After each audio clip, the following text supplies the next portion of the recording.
ఎఫెసీయులకు రాసిన పత్రిక 4వ అధ్యాయం 15వ వచనం. ప్రేమ కలిగి సత్యము చెప్పొచ్చు, క్రీస్తు వలె ఉండుటకు అన్ని విషయములలో ఎదుగుదాము. ప్రేమ కలిగి సత్యము చెప్పొచ్చు, క్రీస్తు వలె ఉండుటకు మనము అన్ని విషయములలో ఎదుగుదాము. చిన్న ప్రార్థన చేద్దాం. మా పరమ తండ్రి, మీకు వందనాలు చెల్లిస్తూ ఉన్నాం. ఈ కూడికల్లో మా ముందుకు మీరు తీసుకుని వస్తున్న నీ లేఖన సముదాయము కొరకై మీకు స్తోత్రాలు, మీకు వందనాలు. మేమేమి నేర్చుకోవాలి అని మీరు సంకల్పించారో మీ సంగతులన్నీ మాకు విశదపరిచి మా మేలు కొరకు, నీ మహిమ కొరకు మమ్మల్ని మీరు జ్ఞాపకం చేసుకుంటారు అని యేసుక్రీస్తు నామంలోనే స్తోత్రాలు చెల్లించి అడిగి వేడి ప్రార్థిస్తున్నాము తండ్రి, ఆమేన్. ఓకే,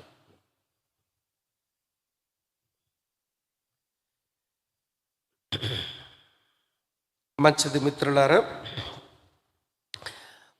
ఈ కూడికల్లో ఈ వచనమును ఆధారంగా చేసుకుని నేను మీతో పంచుకున్న 3 సందేశాలు ఇలా ఉన్నాయి. క్రీస్తు వలె కుమారత్వములో ఎదుగుదాం, అది నిన్న మీతో పంచుకున్నాను. అలాగనే క్రీస్తు వలె ప్రవర్తనలో ఎదుగుదాం, అది రాత్రి మీతో చెప్పాను. క్రీస్తు వలె మన నడవడికలో ఎదుగుదాం, ఈరోజు ఉదయం మీతో పంచుకున్నాను. ఈ రాత్రి క్రీస్తు వలె పరిచర్యలో ఎదుగుదాం.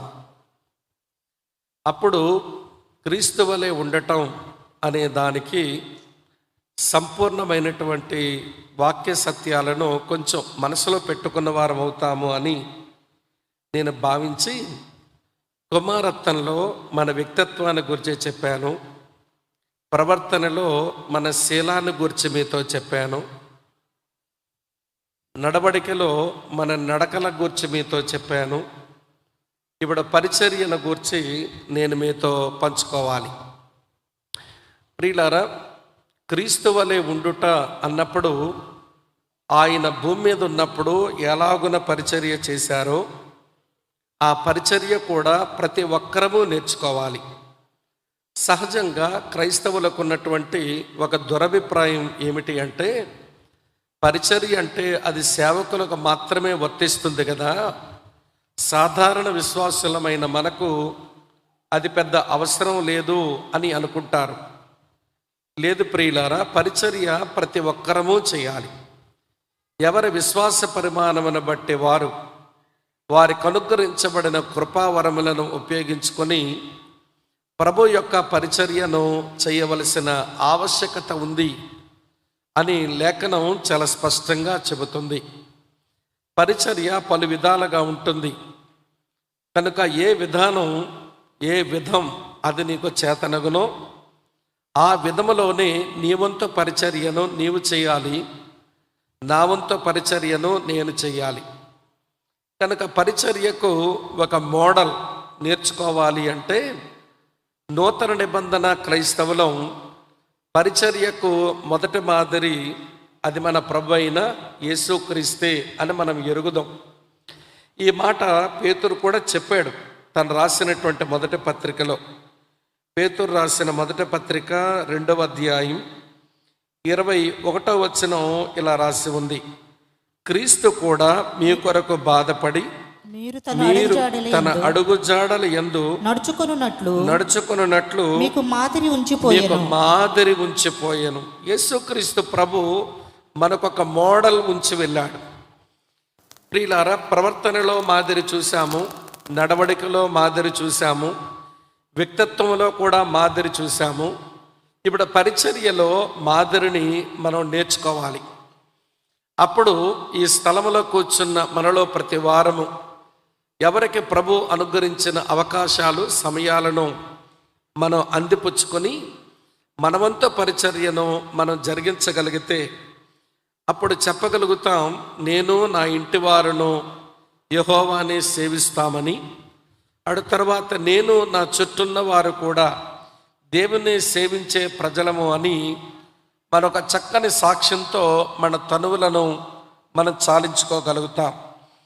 తర్వాత యేసుక్రీస్తు పిమ్మట మన మాదిరిగా ఎంచుకున్నది అపోస్తలుడైన పౌలే. ఇక మీకు వేరుగా చెప్పనక్కర్లేదు. నూతన నిబంధన క్రైస్తవుల పరిచర్యకు మోడల్స్ ఎవరు అంటే ప్రభువైన యేసుక్రీస్తు, అలాగనే అపోస్తలుడైన పౌలు. అయితే అపోస్తలుడైన పౌలు గురించి నేను ఈ పూట ఏమీ చెప్పలేను, కానీ ప్రభువైన యేసుక్రీస్తు యొక్క పరిచర్య మాదిరిలోంచి ఒక 3 సంగతులు చెప్తాను. ఈ 3 సంగతులు చాలా జాగ్రత్తగా మన మనసులో పెట్టుకొని ఎవరి గురించి వారే ఆలోచించుకోవలసిన లోపల ఒక అంతర్మథనం జరుగునట్లుగా మనం వాక్య సందేశాన్ని సంపాదించుకోవడానికి ప్రయత్నం చేద్దాం. కనుక యేసుక్రీస్తును మాదిరిగా ఉంచుకొని క్రీస్తు వలె ఉండుటకు పరిచర్యను గురించి మనం నేర్చుకుంటున్న క్రమంలో 3 సంగతులు చెప్తాను. యేసుక్రీస్తు ప్రభు తనకు అప్పగించబడిన పరిచర్యను ఎంతో నమ్మకంగా సమర్థవంతంగా ఆయన చేసి ముగించి ఆయన వెళ్ళాడు. ఆయన మరణించక మునుపు ఆయన చేసుకున్న ప్రార్థనలో తనకు అప్పగించబడిన పరిచర్య తాను ఎంతో సమర్థవంతంగా ముగించినట్లు ఆయన చేసుకుంటున్న ప్రార్థనలోనే మనం చూస్తాం. మీ కొరకే చదువుతాను, చూడండి. యోహాను సువార్త 17వ అధ్యాయం 4వ వచనం. యోహాను 17:4 చూడండి ఏమంటున్నాడో. చేయుటకు నీవు నాకిచ్చిన పని నేను సంపూర్ణముగా నెరవేర్చి భూమి మీద నిన్ను మహిమపరిచితని అన్నాడు. అంటే తండ్రి ఏ పరిచర్య అయితే యేసుకు అప్పగించారో ఆ పరిచర్యను ఆయన సంపూర్ణంగా నెరవేర్చి తన తండ్రిని ఆయన మహిమపరిచాడు అని ఆయన చేసుకున్న ప్రార్థనలోనే మనకు కనబడుతుంది. తండ్రి, చేయుటకు నువ్వు నాకు అప్పగించిన పనిని నేను సంపూర్ణంగా నెరవేర్చి ఈ భూమి మీద నేను మహిమపరిచాను అన్నాడు. కనుక ఈ మాటను మన మనసులో ఉంచుకుంటే ప్రభువైన యేసుక్రీస్తు వారు తన పరిచర్యను అంత సమర్థవంతంగా ఆయన సంపూర్ణంగా చేసి ముగించడానికి ఆయన జీవితంలో ఒక 3 సంగతులు నేను ఈ రాత్రి మీ ముందు పెట్టాలి అనుకుంటున్నాను. అందులో మొట్టమొదటిది పరిచర్యకు సిద్ధపాటు, ప్రిపరేషన్ ఫర్ ద మినిస్ట్రీ. ఆయన పరిచర్య కొరకు ఎలాంటి సిద్ధపాటును ఆయన కలిగి ఉన్నాడో చెబుతాను. ఇక్కడ కూర్చున్న మీరంతా నాతో కలుపుకొని ఇలాంటి వ్యక్తిగతమైన సిద్ధపాటు క్రీస్తు వలె పరిచర్యలో ఉండుటకు ఈ సిద్ధపాటు అందరికీ అవసరం అని మీకు జ్ఞాపకం చేయగోరుతున్నాను. 1.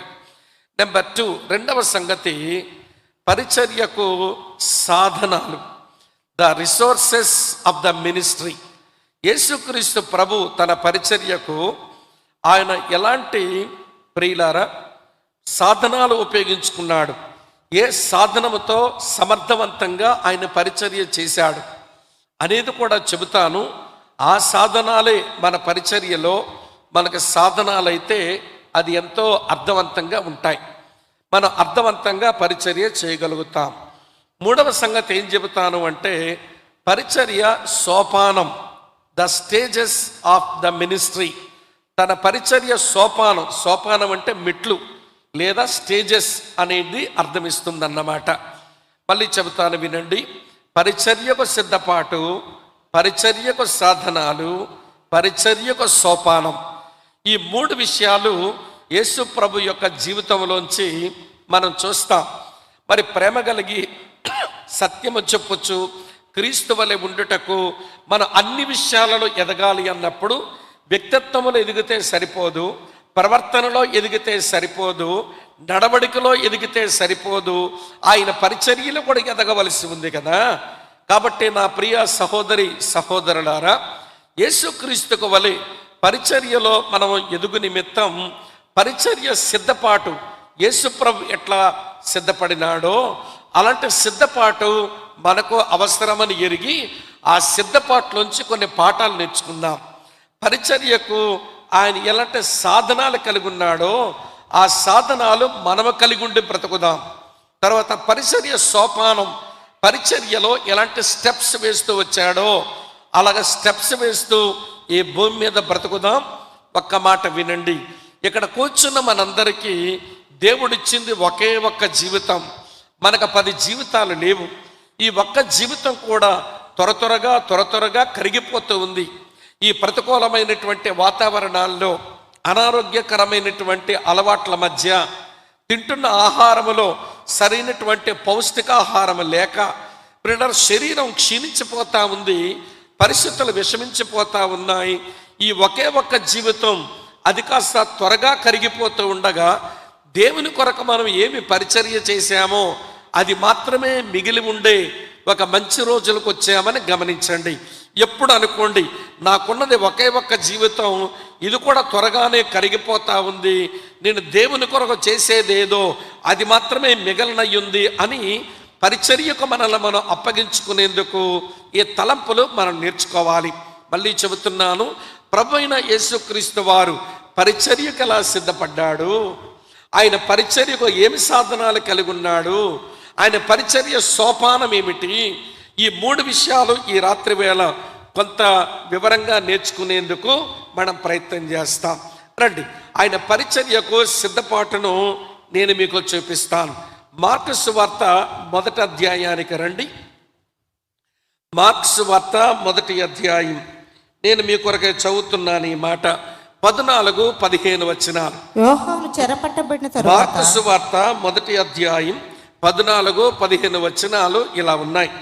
యోహాను చెరపట్టబడిన తరువాత యేసు కాలము సంపూర్ణమై ఉన్నది, దేవుని రాజ్యము సమీపించి ఉన్నది, మారు మనసు పొంది సువార్తను నమ్ముడని చెప్పొచ్చు, దేవుని సువార్త ప్రకటించుచు గలిలయకు వచ్చెను.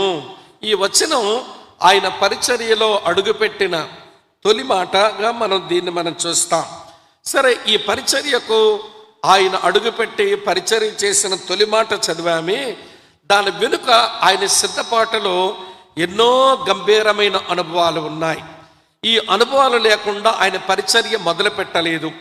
ప్రియులారా, ఏదైనా ఒక అద్భుతమైన, ఒక గంభీరమైన ఒక పనిని మనం చేస్తున్నప్పుడు దాని వెనుక ఉన్న సిద్ధపాటు చాలా ప్రాముఖ్యమైనదన్నమాట.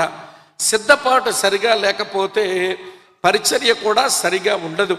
కనుక ప్రభు అయిన యేసుక్రీస్తు ప్రభు తన తండ్రి తనకు అప్పగించిన పరిచర్యను అంత సమర్థవంతంగా ఆయన చేసి ముగించి తన తండ్రిని మహిమపరచడానికి గల కారణం ఏంటనంటే, ప్రియులారా, రైట్ ప్రిపరేషన్, సరైన సిద్ధపాటు ఆయన పరిచర్యకు ముందు ఉంది.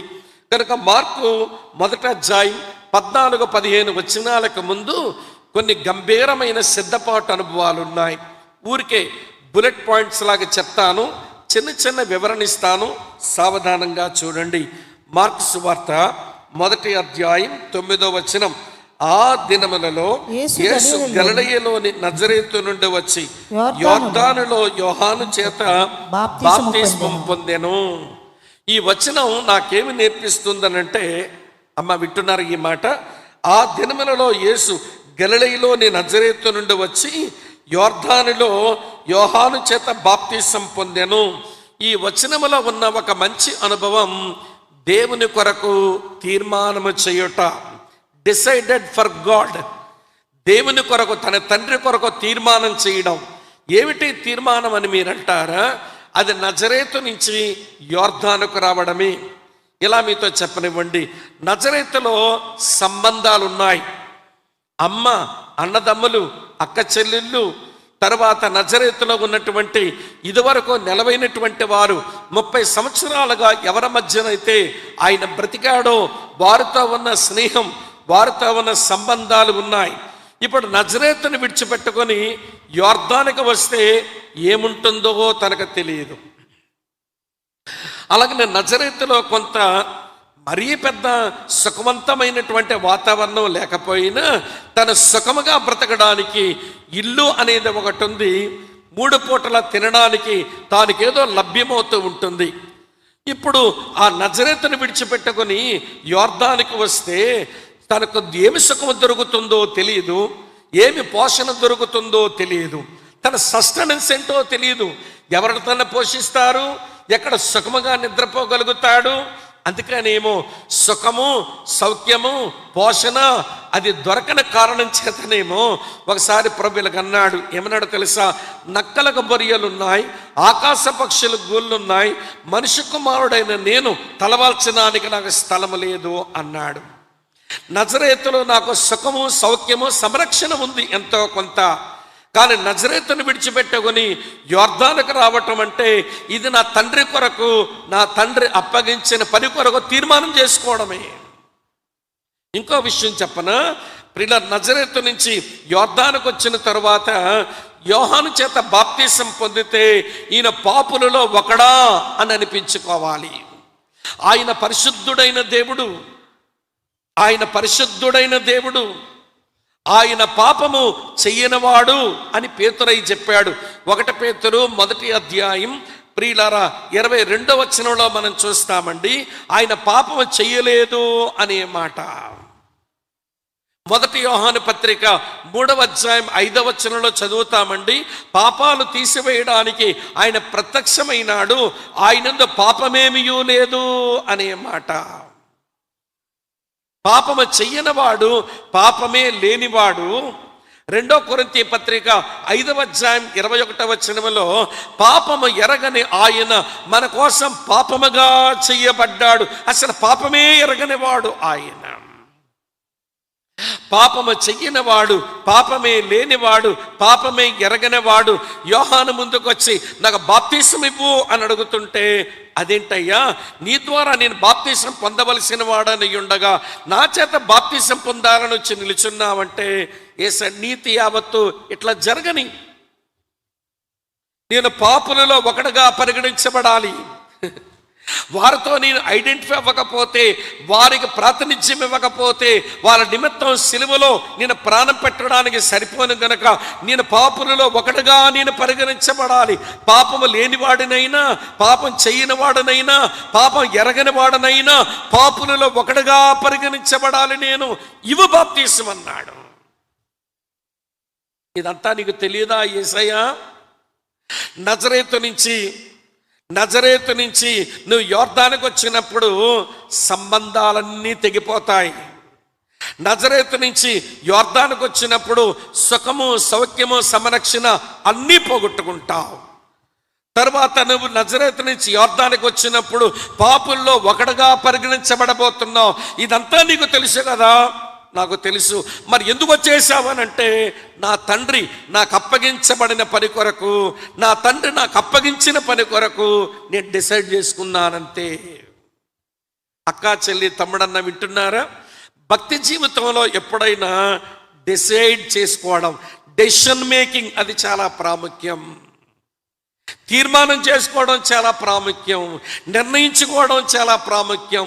ఈనాటి క్రైస్తవ సంఘాలలో కొన్ని సందేశాలు వినిపించబడిన తర్వాత, అమ్మా దేవుని కొరకు తీర్మానం చేయండి, దేవునికి ఒక నిర్ణయం తీసుకోండి. ప్రియులారా వినండి, రూతే గాని ఆ రోజు నయోమి ముందు ఒక తీర్మానం తీసుకుని పోయి ఉంటే ఆమెకు దేవుని ప్రజలతో భవిష్యత్తు ఉండునా? రాహాబు అనబడ్డ వేశ్య ఆ వేగుల వారి ముందు దేవుని కొరకు తీర్మానం చేసుకోకపోయి ఉంటే ఆమెకంటూ ఒక భవిష్యత్తు ఉండునా?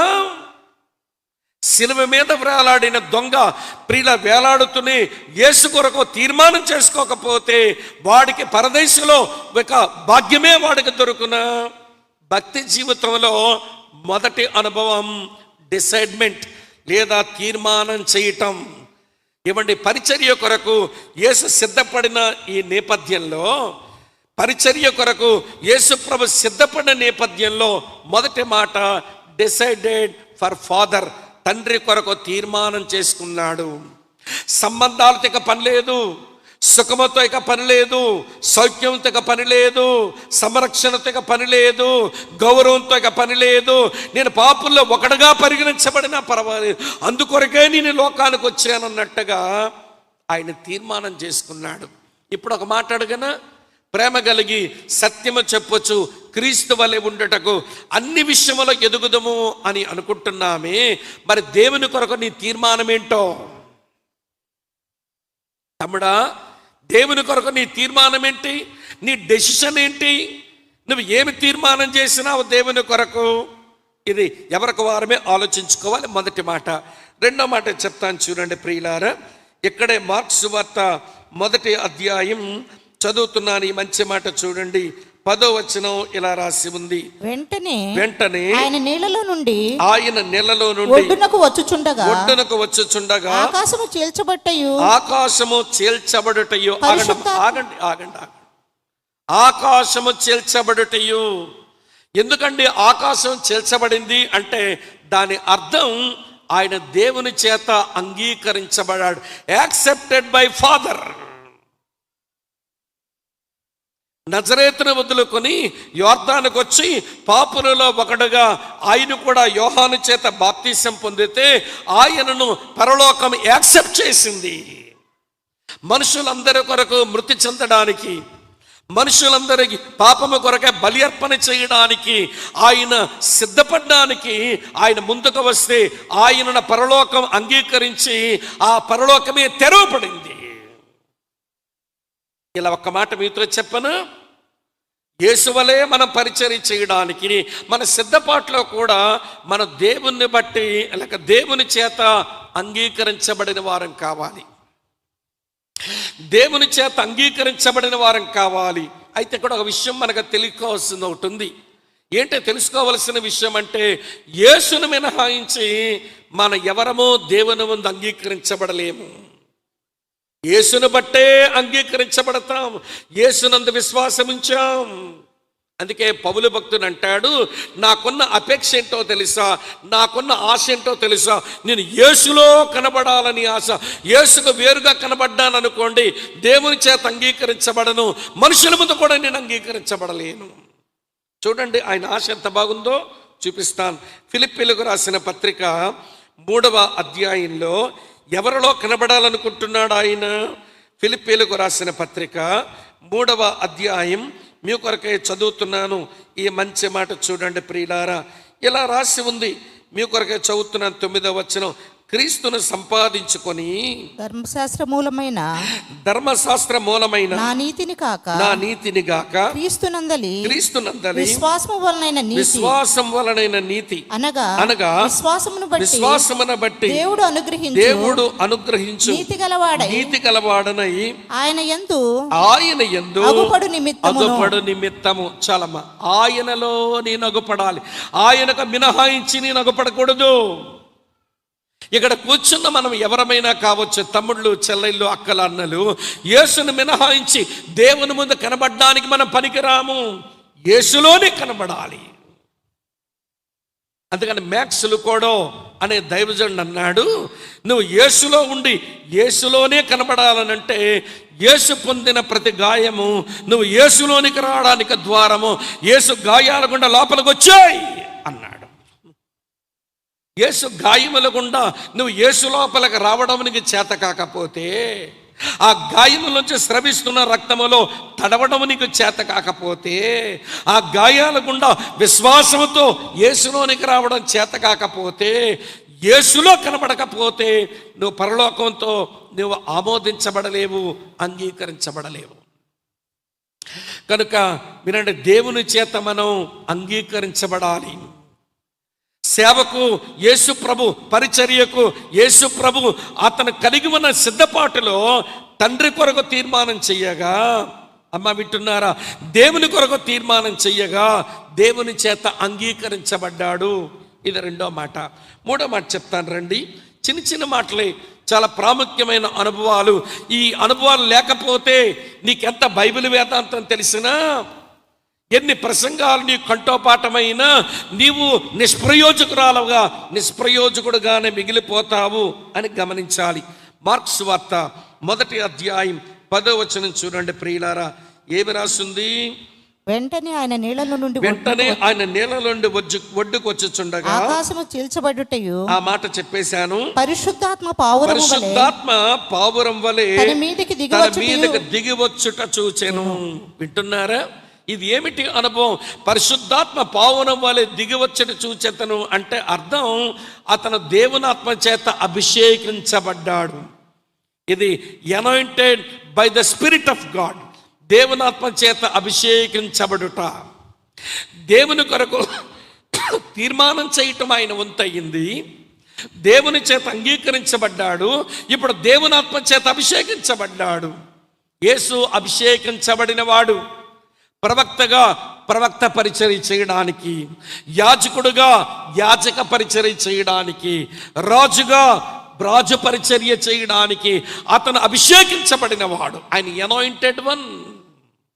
అదెంత నిజమో, క్రీస్తు వలె పరిచర్యలో మనము కూడా ఉండడానికి మనకు కూడా అభిషేకించబడాలి.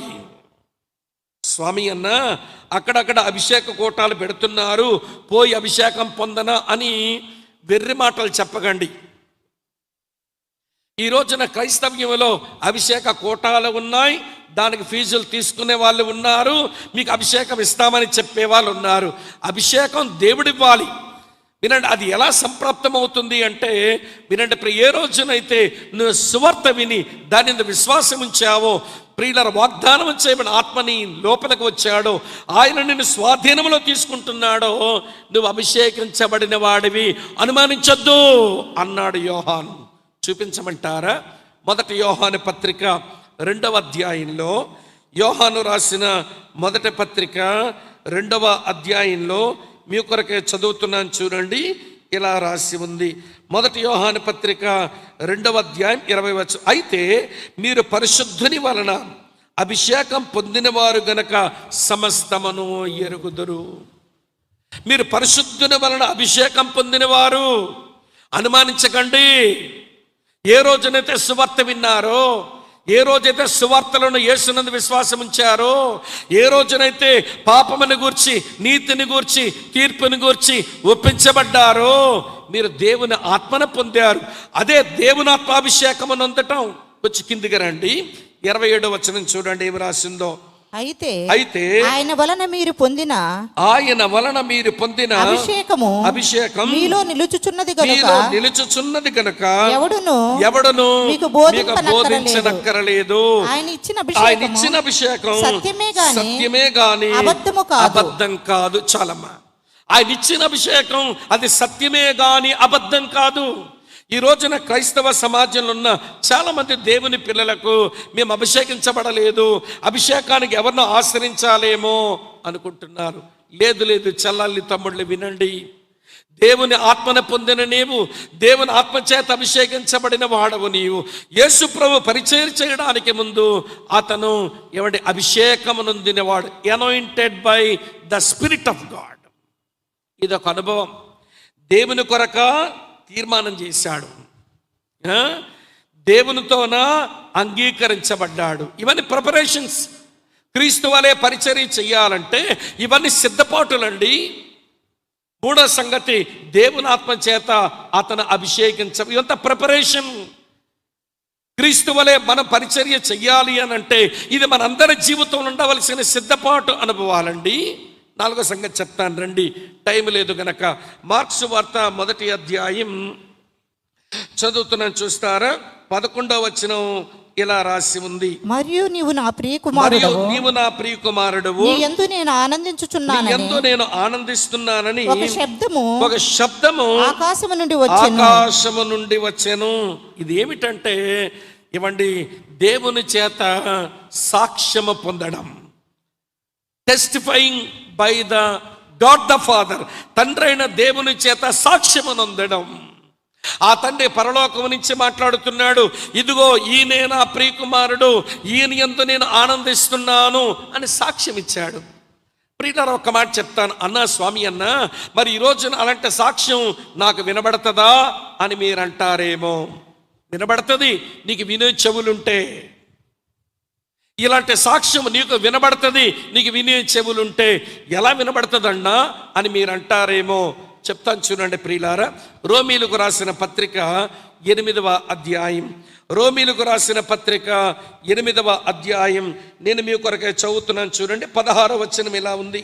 మనము దేవుని పిల్లలమని ఆత్మ తానే మన ఆత్మతో కూడా సాక్ష్యమిచ్చుచున్నాడు. మన లోపలగా వచ్చిన పరిశుద్ధాత్మ దేవుడు ఒక మెల్లని స్వరముతో, హే అబ్బాయి, నువ్వు దేవుని పిల్లవాడివిరా, నువ్వు దేవుని పిల్లదానివమ్మా, నువ్వు దేవుని కుమారుడురా బాబు, నువ్వు దేవుని కుమార్తెవే తల్లి అని కష్టాలు గుండా వెళ్తున్నప్పుడు, అమ్మ వింటున్నారా, శ్రమలు, పోరాటాలు, నిందలు, బాధలు, హింస ఇవన్నీ మనకు వస్తున్నప్పుడు అసలు నేను దేవుని బిడ్డనేనా, దేవుని కుమారుడినేనా, దేవుని కుమార్తెనేనా అనేటువంటి అనుమానం మన హృదయంలో జనిస్తూ ఉంటుంది. అప్పుడు లోపల పరిశుద్ధాత్ముడు అంటున్నాడు, ఏయ్ ఈ శ్రమ పోరాటాలు నీకు వచ్చాయి కాబట్టి, ఈ నిందలు బాధలు నీకు వచ్చాయి కాబట్టి, ఈ హింస విరోధాలు నీకు వ్యతిరేకంగా వచ్చాయి కాబట్టి నువ్వు ఎవరివో తెలుసా, దేవుని కుమార్తెవమ్మా, నువ్వు దేవుని కుమారుడు బాబు, కొంచెం సహించు, శ్రమలు ఎక్కువ కాలం ఉండవు, కొంచెం కాలమే ఉంటాయి, తరువాత నీకు గొప్ప భాగ్యం ఉంది అని లోపల సాక్ష్యం ఇస్తుంటాడు. దీన్ని ఇన్నర్ టెస్టిమనీ అని అంటాం. యేసు ప్రభు బాప్తిసం పొందినప్పుడు పరలోకం నుంచి ఏమైతే సాక్ష్యం వచ్చిందో, ఈ రోజున నీ లోపల నుంచి పరిశుద్ధాత్ముడు ఆ సాక్ష్యమే నీ కొరకిస్తాడు. 1 పేతురు పత్రిక 5వ అధ్యాయం 10వ వచనం ప్రకారం మనం కొంచెం కాలం శ్రమ పడిన తర్వాత ఆయనే మన సంపూర్ణులుగా చేస్తాడట. ఆయనే మన స్థిరపరుస్తానని చెబుతున్నాడు, ఆయనే బలపరుస్తానని చెబుతున్నాడు. ఆ కారణం చేత ప్రియులారా వినండి, ఆ ఇన్నర్ టెస్టిమనీ నీ లోపల నీ ఆత్మతో దేవుని ఆత్మ చెప్పే సాక్ష్యం వినే చెవులు నీకుంటే, వింటున్నారా ప్రియులారా, సాక్ష్యం పొందిన వాళ్ళమే అవుతాం. ఇది ఆయన సేవకు సిద్ధపాటు. ఎన్ని చెప్పాను ఇప్పుడు మీకు? ఏంటి అప్పుడే మర్చిపోయారా? 4 చెప్పాను. మొదటి అనుభవం దేవుని కొరకు తీర్మానం చేయడం, రెండో అనుభవం దేవుని చేత అంగీకరించబడ్డం, 3వ అనుభవం దేవుని చేత అభిషేకించబడ్డం, 4వ అనుభవం దేవుని చేత సాక్ష్యం పొందడం, 5వ అనుభవం చెప్తాను రండి, దీంతో ముగించేస్తాను ప్రిపరేషన్. చూడండి, మార్క్స్ వార్త 1వ అధ్యాయం 12వ వచనం చూడండి. వెంటనే పరిశుద్ధాత్మ ఆయనను అరణ్యంలోనికి త్రోసుకొని పోయెను. చాలమ్మా, దీన్ని ఏమంటామనంటే impelled by the spirit of God. Impelled అంటే తోసుకొని పోబడ్డాం. యేసు ప్రభు సేవక సిద్ధపాటులో దొరికిన అనుభవం ఏంటనంటే దేవుని ఆత్మ చేత త్రోసుకొని పోబడుతూ ఉండడం. యేసు ప్రభు భూమి మీద పనిచేస్తున్న రోజుల్లో ఆత్మ బలముతోనే, ఆత్మ తోసుకొని పోతుంటేనే చేశాడట. చూపించిన ఒక వచనం లూకాసు వార్తగా రండి, 4వ అధ్యాయం తెరవండి. లూకాసు వార్త 4వ అధ్యాయం 14వ వచనం చూస్తారా? ఇలా రాసి ఉంది, అప్పుడు యేసు ఆత్మ బలముతో గలిలయకు తిరిగి వెళ్ళాను. ఆయన ఎక్కడికి వెళ్ళినా, ఏ పరిచర్య చేసినా ఆత్మ బలముతోనే. దీనికి అపోస్తల కార్యాలు 10వ అధ్యాయం 38వ వచనం కలపండి. అపోస్తల కార్యాలు 10వ అధ్యాయం 38వ వచనం కలపండి. అదేదనగా దేవుడు నజరేయుడైన యేసును పరిశుద్ధాత్మతోను శక్తితోను అభిషేకించెను అన్నది దేవుడు ఆయనకు తోడయుండి ఆయన మేలు చేయుచు అపవాది చేత పీడింపబడిన వారందరినీ స్వస్థపరచుచు సంచరించుచుండెను. ఆత్మచేత త్రోయబడుతూ ఆయన వెళ్ళిన ప్రతి చోట డూయింగ్ గుడ్, మేలు చేయడంతో పాటు అపవాది చేత పీడించబడుతున్న అనేకులను స్వస్థపరచడం, ఆయన పరిచర్య చేస్తున్నాడు. ఆయన పరిచర్య అంతటికి సోర్స్ ఏంటంటే, వెనకాల ప్రిపరేషన్ ఏంటనంటే, అక్కా చెల్లి తమ్ముడన్న వింటున్నారా, దేవుని ఆత్మ తోసుకొని పోతా ఉన్నాడు, ఆత్మ బలముతో పరిచర్య చేస్తున్నాడు. ఈ 5 సిద్ధపాటులు ఇక్కడ నిలబడి చెబుతున్న నా దగ్గర నుంచి ఆ చివరిగా కూర్చున్న వ్యక్తి వరకు అది అవసరం. ప్రేమ కలిగి సత్యము చెప్పొచ్చు, క్రీస్తు వలె ఉండుటకు మన అన్ని విషయాలు ఎదగాలన్నప్పుడు, క్రీస్తు వలె పరిచర్యలో ఎదగాలనంటే, దేవుని కొరకు తీర్మానం నీ బ్రతుకులో అది వెరీ ఫస్ట్ ఎక్స్పీరియన్స్, అది మొట్టమొదటి అనుభవం.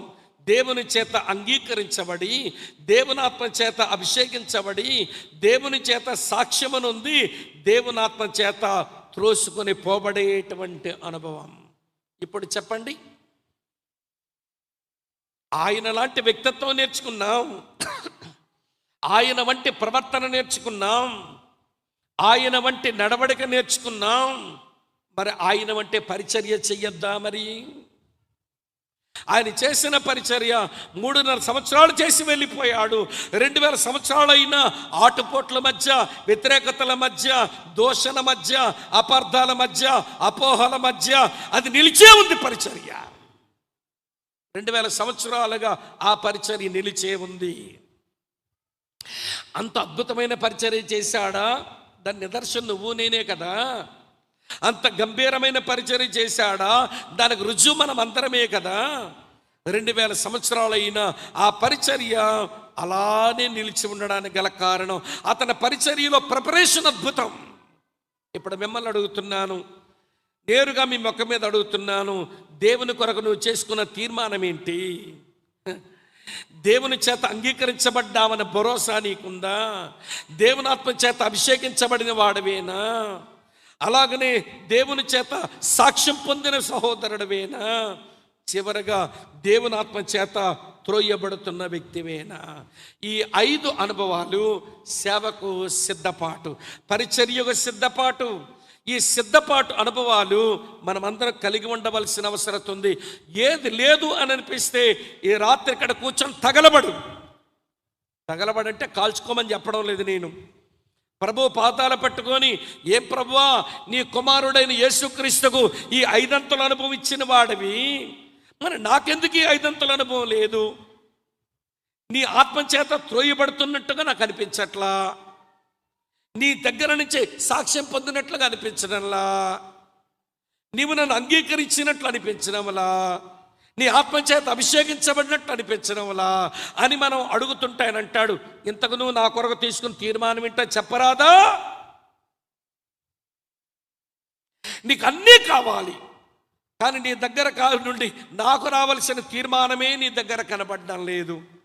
నన్ను మన్నిస్తే చెప్తాను, నేను ఆత్మీయంగా చాలా బాగుండాలన్నా, నేను ఆత్మీయంగా ఎదిగిపోవాలన్నా మా కొరగా ప్రార్థన చేయండి అని చాలా కూడికల్లో మా ముందుకు వచ్చి కొంతమంది అడుగుతూ ఉంటారు.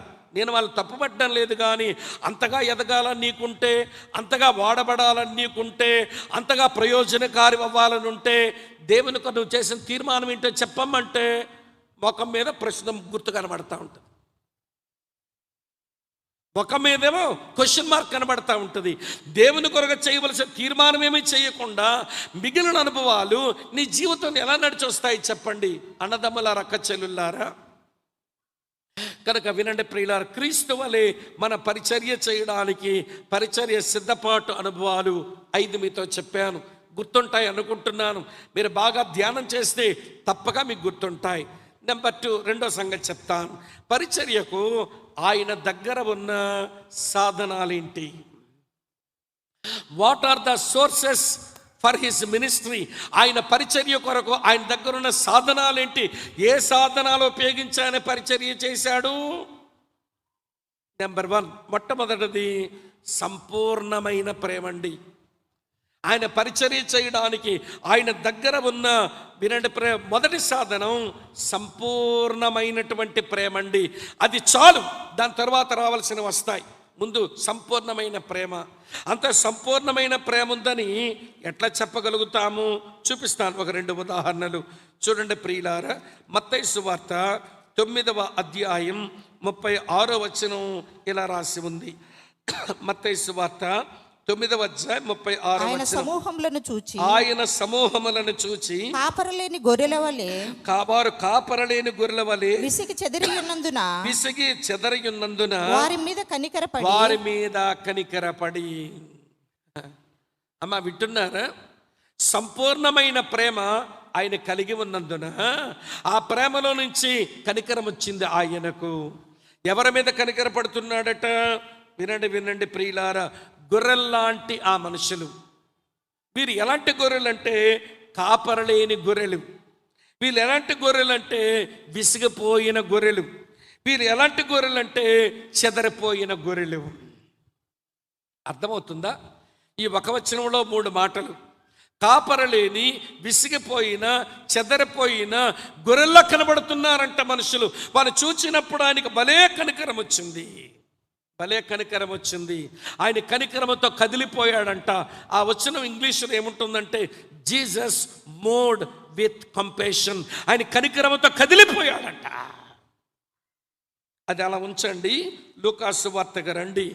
ఆయనలో సంపూర్ణమైన ప్రేమ ఉందని మరొక నిదర్శనం చూపిస్తున్నాను. చూడండి ప్రియుల, లూకాసు వార్త 19వ అధ్యాయం 41వ వచనం చూస్తారా? లూకాసు వార్త 19:41. లూకాసు వార్త 19:41. ఆయన పట్టణమునకు సమీపించినప్పుడు ఆయన పట్టణమునకు సమీపించినప్పుడు దానిని చూచి దాని విషయమై ఏడ్చి. ఎందుకు ఏడుపు వస్తున్నది అనంటే, వీళ్ళంతా అతని సహోదరులే, యూదులే, యెరూషలేము నివాసులే. కానీ ఒక రోజున సిలువేయండి అని అంటారు. అది ఆయనకి తెలుసు. పిలాతు అంటాడు, ఇతని సిలువ మరణానికి అప్పగించడానికి ఇతనిలో నాకు ఏ దోషమో కనబడడం లేదు, కానీ మీరు సిలువేయమంటున్నారు, ఎలా చెయ్యను అనంటే సిలువేయాల్సిందే అనంటే, అయితే అతని రక్తపరాధానికి నాకు చెందకూడదని పిలాతు చేతులు కడుక్కుంటే వీళ్ళంటారట, వారి రక్తపరాధం మా మీదను మా పిల్లల మీదను ఉండును గాక. భవిష్యత్తులో వారు ఏది కోరుకోబోతున్నారో వారికి తెలియటంలా, వారి భవిష్యత్తులో ఏది కావాలని అనుకుంటున్నారో వారికి అది అర్థం కావడంలా, వారి రక్తపరాధం మా మీద మా పిల్లల మీద ఉండును గాక. చేతులు కడుక్కున్న గవర్నర్, కడుక్కో నీ చేతులు, పర్వాలేదు. ప్రభుకు ముందే తెలుసు, నా రక్తపరాధం వాళ్ళ మీదకి వాళ్ళ పిల్లల మీదకి వస్తే ఈ యెరూషలేములో ఈ దేవాలయంలో రాయి మీద రాయి లేకుండా ఇది కూలిపోయే రోజు వస్తుంది. ఈ యెరూషలేములో ఉన్నటువంటి ప్రజలందరూ కూడా ఓచకోత కొయ్యబడతారు. గర్భిణీ స్త్రీల యొక్క పొట్టలు చేర్చబడతాయి. పొట్టల్లో ఉన్న పసికందులు చాకలవాడు బండకేసి బట్టల్ని బాదినట్టు ఆ పసిగొడ్డుల్ని బండకేసి బాదే రోజులు వస్తాయి. ముసలి వాళ్ళని చూడరు, ఆడవాళ్ళని చూడరు, చిన్న బిడ్డలను చూడరు. నా రక్తపరాధం మా మీదకి మా పిల్లల మీదకి రావాలని కోరుకునే వీళ్ళ జీవితంలో సంభవించబోయేదే. అయ్యో, వీళ్ళ మీదకు పెద్ద వినాశనం రాబోతుంది అని గమనించని యేసు, నాశనం కాబోతున్నారు వీళ్ళని గమనించని యేసు ఏడుస్తున్నాడు. క్రీస్తు శకం 70వ సంవత్సరంలో టైటస్ అనేటువంటి రోమా చక్రవర్తి వలన జరిగింది అదే కదా. కత్తి పట్టుకొని ఒక గర్భిణీ స్త్రీ యొక్క పొట్టనిట్లా కొడితే లోపల ఉన్న బిడ్డ బయటకు వస్తే ఆ బిడ్డను తీసి బండగేసి బాదుతుంటే ముసలి వాళ్ళు అయ్యో అంటే వాళ్ళని నరికేస్తుంటే, ఆడవాళ్ళని చంపేస్తుంటే యెరూషలేము పట్టణం అంతా రక్తసిక్తమైపోయింది. ఏరులై రక్తం ప్రవహించింది. అలాంటి రోజు వీళ్ళకి రాబోతుందని ఎరిగిన ప్రభు వాళ్ళ చూచి ఏడుస్తుంటున్నాడు, నువ్వు ఈ దినమందైనా సమాధానకరమైన సంగతులు తెలుసుకున్నట్లయితే నీకు ఎంతో మేలు, కానీ ఇప్పుడు అవి నీ కన్నులకు మరుగు చేయబడ్డా. నీకు అర్థం కావట్లా, ఇప్పుడు నీకు ఇప్పుడు అవన్నీ అర్థం కావడంలా. ప్రభు నేను దర్శించిన కాలంలో ఎరగకుంటేవి గనుక నీ శత్రువులు నీ చుట్టూ గట్టు కట్టి ముట్టడి వేసి అన్ని ప్రక్కల నిన్ను అరికట్టి నీలోనున్న నీ పిల్లలతో కూడా నిన్ను నేల కలిపి నీలో రాతి మీద రాయి నిలవనీయకుండా దినములు వచ్చునని చెప్పాను. సుందరంగా కనబడుతున్న యెరూషలేము దేవాలయంలో రాయి మీద రాయి ఉండదు. మీ చిన్న పిల్లలు నేలమట్టం అయిపోతారు. మీ గర్భిణీ స్త్రీలు కడుపులు కొయ్యబడతాయి. ఇలాంటి ప్రమాదం మీ మీద ఉంది అని ఎరిగిన ప్రభు, నువ్వు ఈ దినమందైనా సమాధానకరమైన సంగతులు తెలుసుకుంటే నీకెంత మేలు అని ఏడుస్తా ఉన్నాడు. ఇదేమిటి అంటే అక్కడ కనికరానికి కారణం, ఇక్కడ కన్నీటికి కారణం ఆయన సంపూర్ణమైన ప్రేమ. అదేనండి యేసు ప్రభు పరిచర్య సాధనం. నేను అప్పుడప్పుడు సేవకులతో మాట్లాడినప్పుడు అంటుంటాను, బ్రదర్, ఏ ప్రజల మధ్య అయితే మీరు పరిచర్య చేస్తున్నారో ఆ ప్రజల మీద మీకు ప్రేమ లేకపోతే ఆ ప్రజలను వదిలేసి వేరే దగ్గరికి పొండి. ఏ ప్రజల మధ్యనైతే మీరు పరిచర్య చేస్తున్నారో ఆ ప్రజల మీద మీకు ప్రేమ లేకపోతే ఇక్కడ పరిచర్య వదిలిపెట్టండి. ప్రేమ ఉంటే వాళ్ళ కొరకు ఏదైనా చెయ్యాలనిపిస్తుంది. కన్నీరే పెట్టుకుంటావో, కనికరమే పడతావో, కష్టాలే అనుభవిస్తావో, ప్రేమ ఉంటేనే సాధ్యం కదా. ఇప్పుడు మిమ్మల్ని అడుగుతున్నాను, ప్రేమ కలిగి సత్యము చెప్పొచ్చు, క్రీస్తు వలె ఉండుటకు అన్ని విషయాలు ఎదుగుదామనుకున్నప్పుడు పరిచర్యలో ఎదగడానికి ప్రేమను సాధనంగా చేసుకున్నామా? అది యేసు ప్రభువుకు సాధ్యంగానన్నా మనకి ఎక్కడవుతుంది అని మీరు అంటారా? యేసు ప్రభుకే సంపూర్ణమైన ప్రేమ సాధ్యమైంది కానీ మనకి ఎక్కడవుతుంది అని మీరు అంటారా? చూపిస్తాను చూడండి. ఒక ఆయన అలాంటి ప్రేమతోని ఏమని ప్రార్థన చేస్తున్నాడో చూపిస్తాను. నిర్గమాకాండం 32వ అధ్యాయానికి రండి. నిర్గమాకాండం 32వ అధ్యాయం చదువుతున్నాను. 30 వచనము నుంచి ఇలా ఉంది. 32:30. మరునాడు మోషే ప్రజలతో మీరు గొప్ప పాపం చేసితిరి గనుక మీరు గొప్ప పాపం చేశారు గనుక యెహోవా యొద్దకు కొండ ఎక్కి వెళ్ళెదను. ఒకవేళ మీ పాపమునకు ప్రాయశ్చిత్తము చేయగలనేమో అని. అప్పుడు మోషే యెహోవా యొద్దకు తిరిగి వెళ్ళి అయ్యో ఈ ప్రజలు గొప్ప పాపం చేశారు. వారు బంగారు దేవతలను తమ కొరకు చేసుకున్నారు. అయ్యో నీవు వారి పాపమును ఒకవేళ పరిహరించితివా లేని ఎడల నీవు వాటిని వ్రాసిన నీ గ్రంథములో నుండి నా పేరు తుడిచివేయమని బ్రతిమాలుకొనుచున్నాను అనెను. నూతన నిబంధన క్రైస్తవులమైన మనకు ఉన్నంత వాక్య ప్రత్యక్షత మోషేకు లేదు కదా. నూతన నిబంధన క్రైస్తవులమైన మనకున్నటువంటి పరిశుద్ధాత్మ దేవుని పరిచర్య ఆనాడు మోషేకు అందుబాటులోకి రాకపోయినా సంపూర్ణమైన ప్రేమతో అయ్యో ఈ ప్రజల పాపములను ఏమంటే పరిహరించితివా, సరే లేని ఎడల నీ గ్రంథములో నువ్వు రాసుకున్న నా పేరును తుడిచివేయమని బతిమాలుకొనుచున్నాను. ఏమిటండి ప్రార్థన అంటే? Prayer out of perfect love. సంపూర్ణమైన ప్రేమలోంచి పుట్టిన ప్రార్థనది. ఇంకో సంగతి మీతో చెప్పనివ్వండి. రోమీలకు రాసిన పత్రిక రండి. యేసు ప్రభువుకే ఈ ప్రేమ సొంతమండి, మన వల్ల అవ్వదండి అని మీరు చెప్పకండి. అది షాక్ అవుతుంది. ఆ ప్రేమతో మనం పరిచర్యకు రావచ్చు, పరిచర్య చెయ్యొచ్చు. చదువుతున్నాను చూడండి ప్రియులారా. రోమీలకు రాసిన పత్రిక 9వ అధ్యాయం 1వ వచనం చూడండి. ఇలా రాసి ఉంది, నాకు బహు దుఃఖమును నా హృదయములో మానని వేదనయు కలవు. చాలా 3వ వచనం చదవండి. పరిశుద్ధాత్మయందు నా మనస్సాక్షి నాతో కూడా సాక్ష్యమిచ్చుచున్నది. సాధ్యమైన ఎడల దేహ సంబంధులైన నా సహోదరుల కొరకు నేను క్రీస్తు నుంచి వేరై శాపగ్రస్తుడనై ఉండగోరుదును. ఆయనేమో నీ జీవగ్రంథం నుంచి నా పేరు తుడిచే అంటాడు. ఈయనేమో క్రీస్తు నుంచి వేరే శాపగ్రస్తుడనై ఉండగోరుతున్నానంటున్నాడు. ఆయనకేమో తన ప్రజల పాపాలకు ప్రాయశ్చిత్తం జరగాలనుంది. ఈయనకేమో తన దేహ సంబంధులైన తన సహోదరులు రక్షించబడాలనుంది. మెట్టుకు వీరిద్దరూ సంపూర్ణమైన ఆ ప్రేమ నశించు వారి కొరకు వారు సాధన చేస్తున్నారు. ఇప్పుడు మిమ్మల్ని అడుగుతున్నాను, ఈ ప్రేమే బలవంతం చేస్తుందా ఆయన కొరకు పరిచర్య చేయడానికి? 2 కొరింథీ పత్రిక 5:14 పౌలు అంటాడు, క్రీస్తు ప్రేమ మమ్మల్ని బలవంతం చేస్తుంది. మేము త్రోయబడుతున్నాము, మేము పడద్రోయబడుతున్నాము, మేము తృణీకరించబడుతున్నాము, మేము గెంటి వేయబడుతున్నా, అయినా కానీ నేను ఎందుకు సేవలో ఉన్నానంటే క్రీస్తు ప్రేమ మమ్మల్ని బలవంతం చేస్తూ ఉంది. క్రీస్తు వలె పరిచర్యలో సాగాలనంటే సంపూర్ణమైన ప్రేమే గొప్ప సాధనం. ప్రియుల, దీని సేవకు రావడానికి ఒక పాట కారణమైంది. ఆ పాట ఇలా ఉంటుంది. అప్పుడప్పుడు పాడుకుంటాను.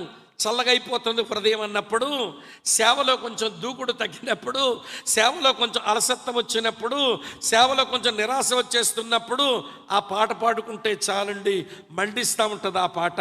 ఆ పాట ఇలా ఉంటుంది. నశించు ఆత్మలెన్నో నా చింతనే ఉండగా, నా ప్రభువా నాకిమ్మయ్యా నీ హృదయ భారంబను. నశించు ఆత్మలెన్నో నా చెంతనే ఉండగా, నా ప్రభువా నాకిమ్మయ్యా నీ హృదయ భారం. నీ హృదయం భారమ లేకనే సేవలో ఉన్నాను గనక ఈ నిరాశ, ఈ నిస్పృహ, ఈ కృంగుబాటలో నేను ఏమీ చేయలేను అనుకుంటున్నాను, కానీ నీ హృదయ భారం నాకు దయచేయవా. నశించు వారిని నువ్వు ఎలాగ సంపూర్ణమైన ప్రేమతో ప్రేమించావో అలా ప్రేమించడం నాకు నేర్పించవా.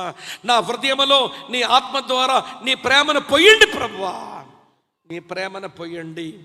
ఇప్పుడు చెప్పండి ప్రియులారా, సేవకు సాధనమైన సంపూర్ణమైన ప్రేమ లోపలేమైనా కనబడుతుందా? ఒక ఆయన ఇలా ఏడుస్తున్నాడు, lord give me Scotland or else I will die. దేవా స్కాట్లాండ్ దేశాన్ని నాకు ఇవ్వు, లేకపోతే నేను చచ్చిపోతానని ఏడుస్తున్నాడు. స్కాట్లాండ్లో ఉన్న నా ప్రజలందరూ రక్షణ పొందాలి. అది జాన్ నాక్స్ ఏడుపు. ఇటలీ దేశ పటాన్ని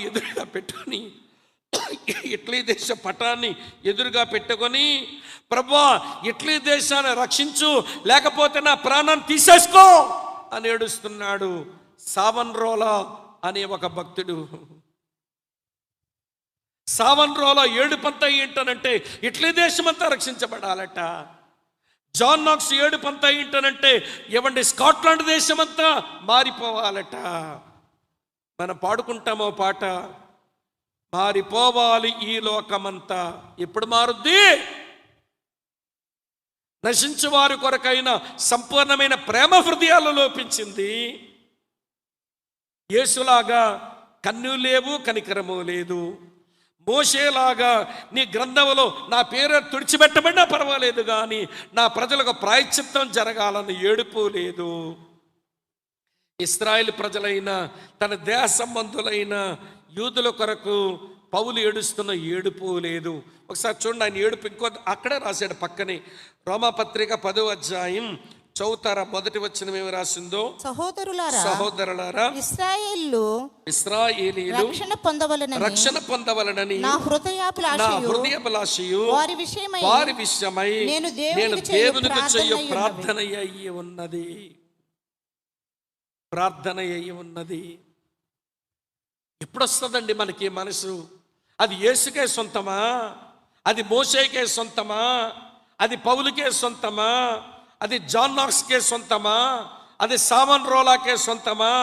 మనకి ఇలాంటి మనసు మనకి ఎప్పుడు వస్తుంది? ప్రభువా నశించిపోతున్న వారి ఎడల సంపూర్ణమైన ప్రేమ లేక నేను నీ పరిచర్యలో నీలాగా నేను లేను.